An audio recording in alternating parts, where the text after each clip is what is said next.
Sino nga ba ang mas mayaman sa dalawa? Ang broadcast millionaire na si Willie Revillame o ang silent millionaire na si Vic Soto?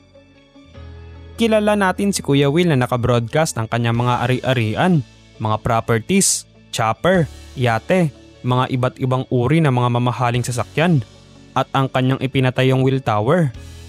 Samantala si Vic Soto ay isang komedyante ngunit napakatahimik niya pagdating sa kanyang mga ari-arian. Si Vic Soto ay isa sa mga napakasikat na artista sa Pilipinas na nakagawa na ng mga napakaraming proyekto. Kaya naman mapapaisip tayo kung gaano na nga ba kayaman sina Willie Revillame at Vic Soto sa ngayon.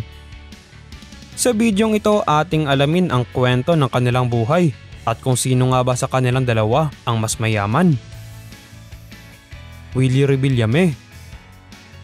Si Wilfredo Buendia Revillame o mas kilala sa tawag na Kuya Will ay ipinanganak noong January 27, 1961 sa Nueva Ecija.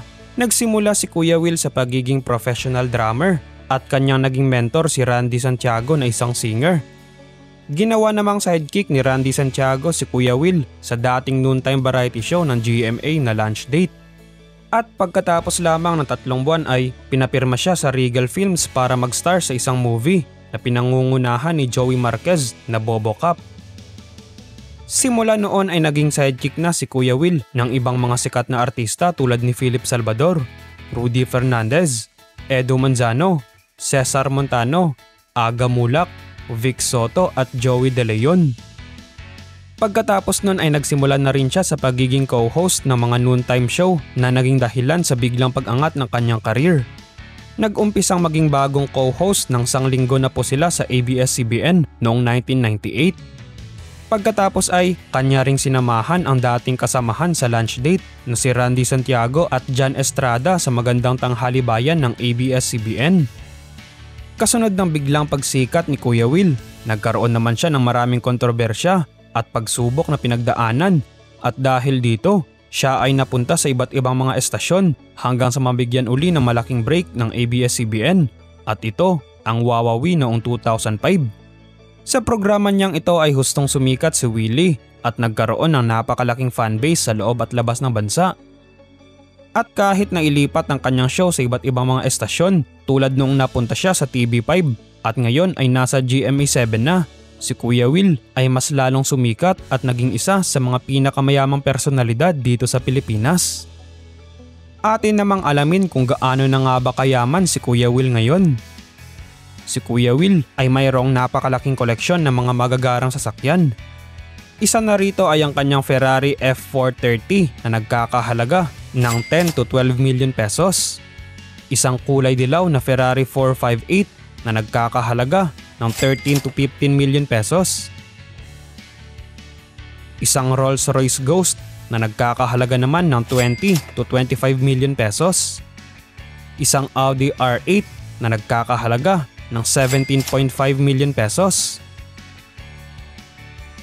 Isang Lamborghini Gallardo na nagkakahalaga naman ng 10 to 13 million pesos. Isang Porsche Carrera Turbo na nagkakahalaga ng 10 million pesos. At meron din siyang Jaguar XE at Lincoln Navigator. Si Kuya Will ay mayroon ring yate na kanyang nabili noong taong 2008 at base sa report, ito ay nagkakahalaga ng mahigit 80 million pesos.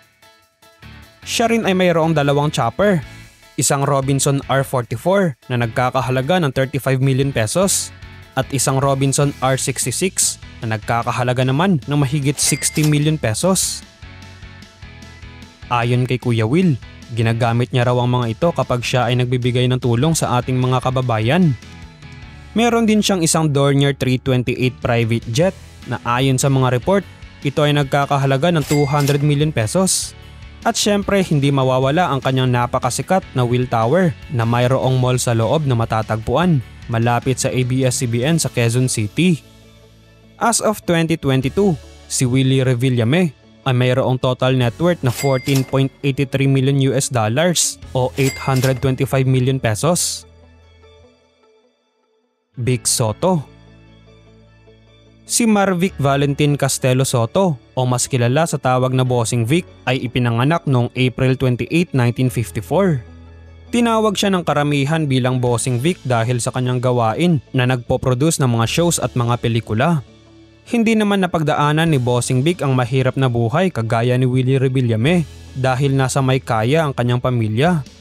Ang kanyang ama ay si Marcelino Antonio Soto Sr. at ang kanyang ina naman ay isang doktor na si Doktora Herminia Castelo. Si Bossing ay isang komedyan, aktor, TV host, singer at songwriter. Ngunit siya ay nagsimula bilang isang folk singer at guitarist.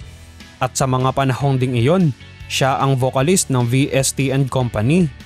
Maraming mga kantang sumikat ang grupo nila Bossing, kagaya na lamang ng Awitin Mo at Isasayaw Ko at Rock Baby Rock.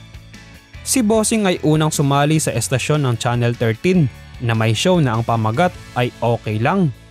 Nakasama niya dito ang Apo Hiking Society na sina Jim, Danny at Buboy. At naging kasama niya rin dito si Joey De Leon. Ngunit noong nawala ang show na Okay Lang, kinuha ni Joey De Leon ang Soto Brothers na sina Vic, Tito at Bal Soto para sa variety show na Discorama. Pero si Bossing Vic at Tito Soto lamang ang siyang tumanggap ng alok ni Joey De Leon. At noong 2002 nung naging Itbulaga na ang kanilang variety show, ayon sa isang source, ang TVJ ay sumasahod ng 45,000 pesos kada araw. Ngunit ito ay noong 2002 pa at ito ay napakalaking halaga na noong mga panahong iyon. Noong unang ere ng Itbulaga, napakababa ng ratings nito na kung saan nakakuha lamang sila ng 5.2%, habang ang kanilang kalaban na show na Student Canteen ay nasa 57% ang kanilang ratings. Ngunit makalipas lamang ang 2 taon ay naungusan na ng Itbulaga ang Student Canteen sa ratings. At noong pinasok na ni Bossing Vic ang paggawa ng mga pelikula ay halos lahat ng kanyang mga pelikula ay pumatok sa takilya. Si Bossing Vic ay 4 na taong sunod-sunod na naging Philippine Box Office King taong 2004 hanggang 2007. Bakit angal ka? Hindi po. Bawat taon ding andyan si Bossing Vic sa Metro Manila Film Festival na alam naman natin kapag pumatok sa takilya ang pelikula ay milyon-milyon ang kanyang magiging kita. Lalo na isa si Bossing Vic sa mga nagpo-produce sa kanyang mga pelikula. Ganon din ang kabi-kabilang mga commercial ni Bossing Vic tulad na lamang ng Solmux, San Miguel at marami pang iba.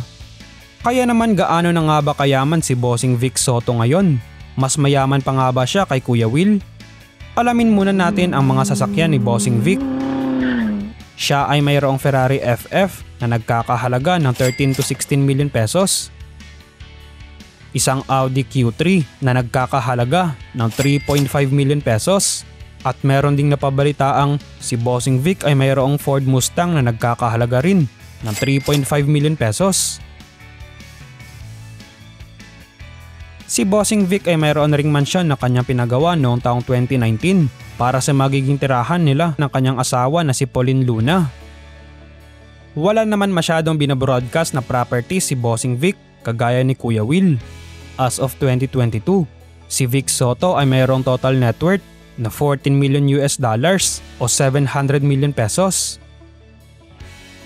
Pero kahit na sino pa sa kanilang dalawa ang mas mayaman, ang importante ay nakikita natin sa dalawang Pinoy celebrities na ito kung paano sila tumulong sa mga taong nangangailangan at kung paano nila binabahagi ang mga blessings na kanilang natatanggap para sa mga kababayan nating kapuspalad sa pamamagitan ng kanilang mga show ngayon sa GMA7. Ano naman ang masasabi mo sa bidyong ito? Isa ka rin ba sa mga taong humahanga kay Kuya Will at Bossing Vic? Mag-comment lamang sa ibaba at paki-like na rin ang video kapag ito'y inyong nagustuhan. Huwag din kalimutang mag-subscribe sa channel. Maraming salamat po sa panonood.